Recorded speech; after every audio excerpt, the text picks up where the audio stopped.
Hello everyone, this is Akash Chauhan, and in today's lecture we will build a web app using HTTP Servlet abstract class. And the motive of building this web app is it will automatically refresh after few seconds. Let's say after 5 seconds, the content of the web page would get refreshed after every 5 seconds. So we will build this small project using Servlet and the usual platform we have been using for GSP and the Servlet. And also in your upcoming lab, this would be your lab assignment or the lab practical. So I will try to explain things from the scratch. In the last lecture as well, we have seen the how to build a servlet based basic project from the scratch. And today's also we will focus on from the very basic details for this project as well. So you can assume that we will develop this project from scratch as well. So without any further ado, let's start. So as you know that we have been working on this project, and if we want to add some servlet, then inside this source folder, there is a package. You can create a package, and we have added some uh, servlets over here. So in my previous lecture, we have worked on my first servlet service. So this service we have created for our first servlet based project. Today's we have to build another servlet which would refresh the page after every 5 seconds, or let's say 1 second. So in order to build that, simply the way to build a servlet is right click on your package, go to new, and then go to servlet. You will only be able to see this servlet option if you are in a J2EE IDE. If you are in a J2SE ID, then you wouldn't be able to see many of these options. Okay, so first make sure that you are using J2EE ID. Okay, so this is Eclipse J2EE ID. If you are not aware how to get it, simply go to Eclipse and check about the Eclipse, and it would say Enterprise Java Developer ID. Okay, so simply right click, new, and servlet. I have already created the servlet. This is the refresh servlet. I will explain you point by point, but first understand that this mapping is created by the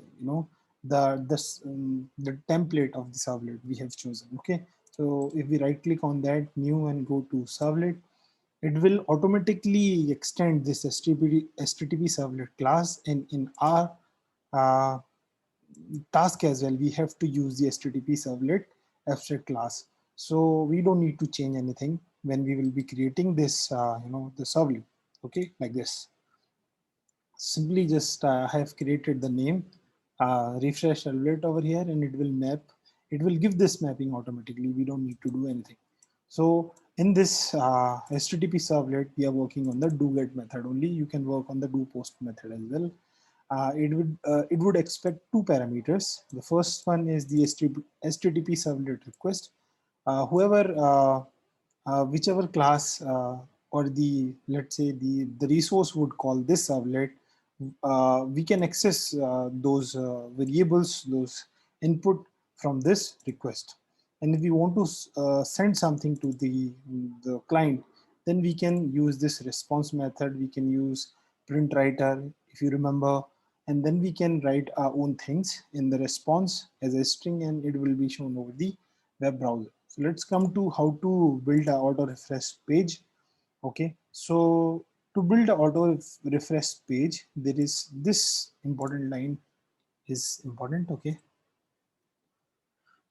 this line we need to focus upon. Okay, so this response set in it header. So what it is saying that you are, this is not actually for the server. It is for the browser.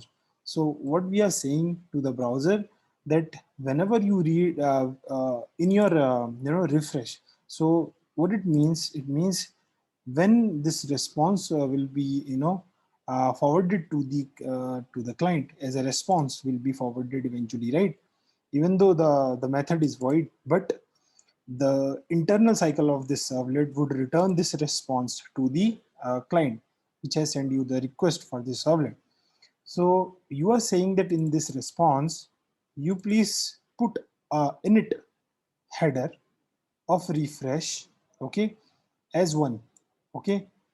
Rest of the things will be, understood by the browser only, okay. So this is not for the server to compute. It is this response is setting init parameter refresh as one, okay, and it will be understood by the browser.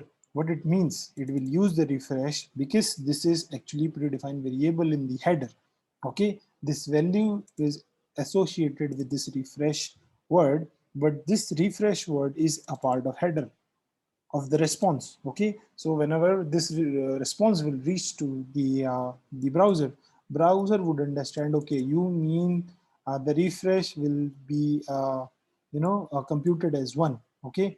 It means the browser would resolve this for this 20 statement, okay. It will set refresh in, it will get this variable value refresh as one, and it will understand, the browser would understand, okay, the server is meant to set one as a refresh, okay. So it is saying that after every second you need to refresh. So this 20 line at 20, what this statement is actually instructing the client to refresh after after every second, okay. Whatever the browser is there, it will get refreshed after every second, okay. We are setting the context of the response. You can ignore this, it is not mandatory, but it is good that you are saying that I am expecting you to have a text or HTML as a response, okay. You are meant to show the user the text or the HTML. So this will automatically refresh, but we want to show something over the client as well. So what we can do, we can show the current time of the browser, okay, and after every second it will refresh. So runtime clock will be there, okay, because it will get refreshed after every